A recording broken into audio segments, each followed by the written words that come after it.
Nahihirapan ka pa rin bang magsukat ng siroho dito sa may hamba? Kung gusto mo itong matutunan, ay huwag mag-skip dahil ipapakita ko po yan step by step. At ipapakita ko rin dito mga idol, yung pagsisiroho natin dito sa pabilog na mga poste.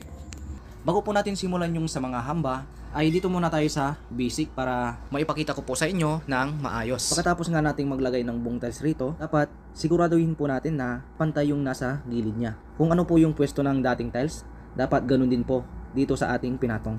Tapos kukuha po tayo ulit ng buong tiles at itututok lang po natin yan dito sa may pader. Tapos guguhitan na po natin agad-agad. Dito naman sa ating pagkakating mga idol, dahil may spacing po yung ating ginawa rito, dito yung magiging talim ng ating grinder. Yan.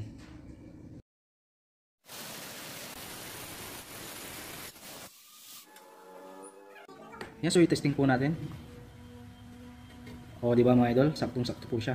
Yan, dito lang po tayo sa ating gamba. Kung ano po yung ginawa po natin doon sa una, ay parehas lang rito mga idol. Tatapat lang po natin yan. Tapos kukuha na naman po tayo ng tiles. At itututok lang po natin rito sa mga kantuhan ng ating hamba.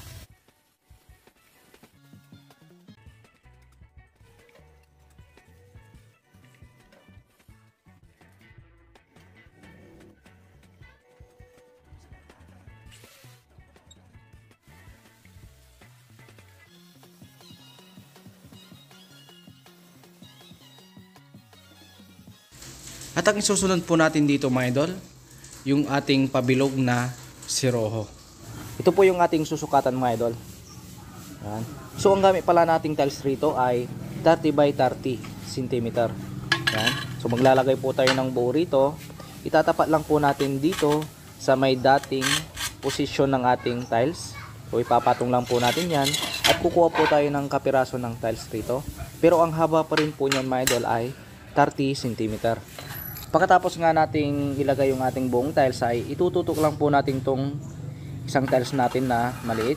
Yan. Tutok lang po natin dito sa ating poste na pabilog at guguhitan po natin dito sa may dulo. So dahan-dahan lang po mga idol, no?